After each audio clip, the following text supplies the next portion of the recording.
I believe we're scheduled to begin with Mr. Dolan. Esteemed members of the committee, thank you for having me. I'm a researcher and historian on the matter of UFOs, particularly as they relate to U.S. national security policy. I just have a short statement here. The UFO problem has involved military personnel around the world for more than 60 years, and it is wrapped in secrecy. Because this subject is so widely ridiculed, it's important to stress why it's worthy of serious attention.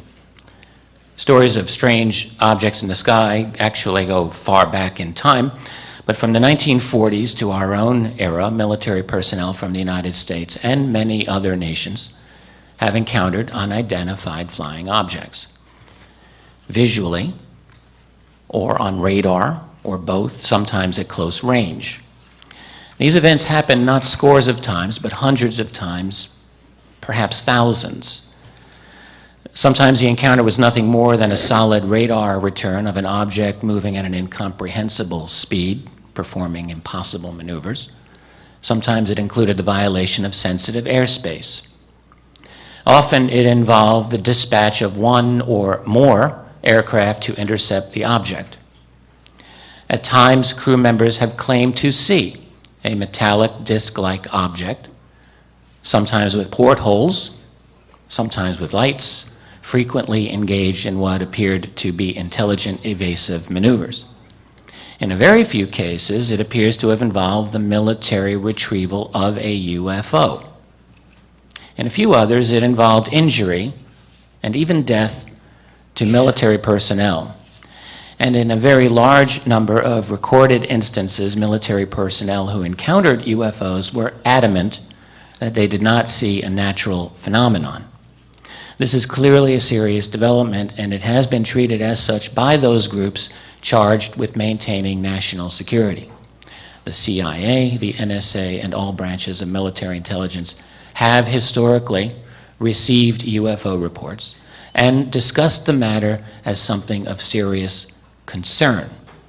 And yet, the military and other branches of government have created the fiction for public consumption only that the UFO problem is nothing to be concerned about, certainly not the result of little green men. We are fortunate that starting in the 1970s, the U.S. Freedom of Information Act began to help researchers learn some of the truth that lay behind the facade of propaganda. We learned, for example, that some U.S. military analysts initially feared that the Soviet Union might be behind the flying saucer wave of the 1940s and 50s. They studied this possibility but rejected it. They also rejected the possibility that these were secret American technology. And indeed, options quickly narrowed. Either this was something real and alien, or it was something conventional, but as yet unknown or unexplained. Already by the end of 1947, a contingent of analysts at the Air Technical Intelligence Center, ATIC, at Wright-Patterson Air Force Base, believed that UFOs were extraterrestrial. And by the summer of 1948, that team prepared what they called an estimate of the situation, stating the extraterrestrial hypothesis. The response: the team was dispersed and reassigned.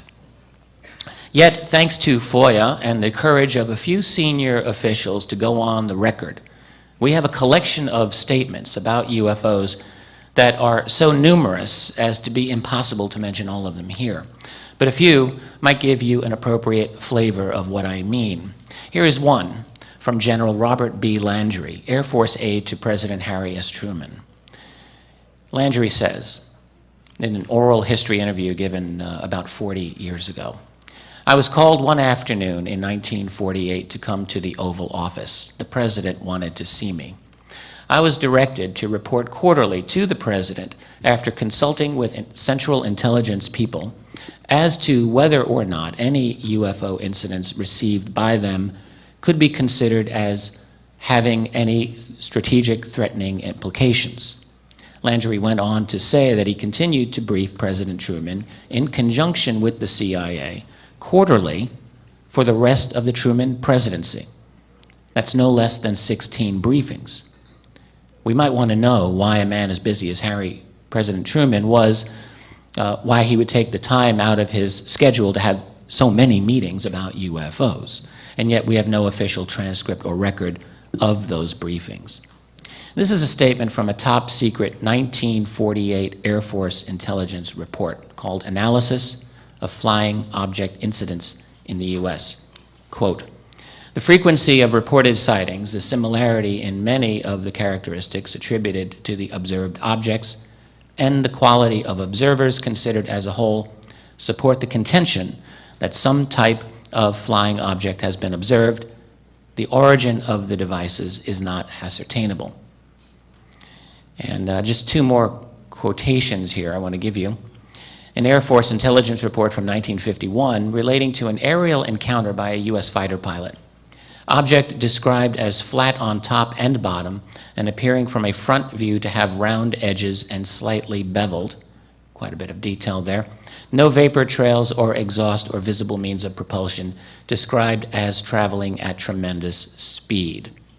And one more quote from the early years, this one from a former head of the CIA, Roscoe Hillenkotter, speaking in 1960.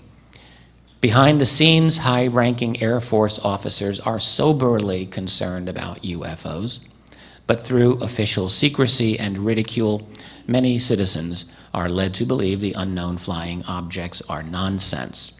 Now, how much clearer a statement should responsible citizens, academicians, media, and political leadership require before demanding to get some reasonable answers as to what is going on behind the scenes in relation to the phenomenon of UFOs?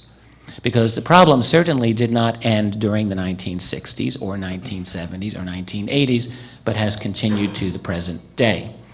During the summer of 2002, just outside this city, over the town of Waldorf of Maryland, dozens of witnesses reported an incredible scene. Multiple jet fighters chasing multiple large, unknown objects that were of blue and orange coloration. All the witnesses, two of whom I interviewed personally and several of whom spoke to national media, described the amazing performance and capability of these objects. The Air Force itself admitted that it had scrambled F-16s to investigate unknowns, which it had also admitted it had tracked on at least one of these objects on radar.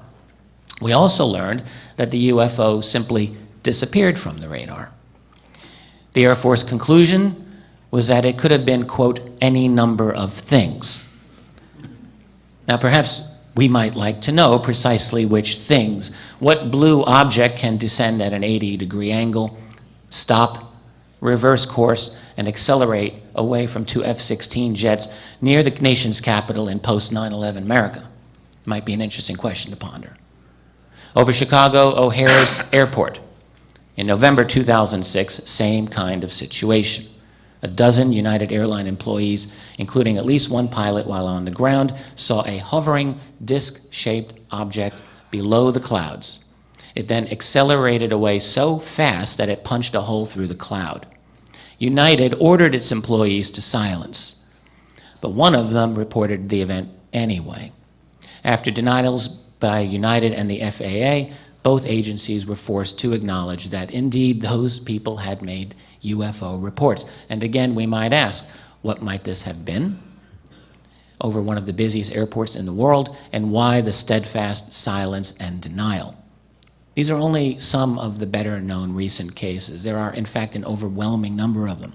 The two largest websites for collecting North American UFO reports, the National UFO Reporting Center and the Mutual UFO Network, have a combined total of well over 10,000 reports every year. Now, clearly many or most of these would turn out to be something prosaic if they were given an adequate investigation. But go through some of these reports. Many of them are truly incredible, and many of them have indeed received follow-up investigation. They are unexplained, and at least by our conventional wisdom, unexplainable. The combination of astonishing performance, powerful statements from selected senior officials, and unremitting silence and dismissal by our political establishment point to a problem. This is not merely the problem of cognitive dissonance. It is the problem of a political system in which the wheels have fallen off the machine.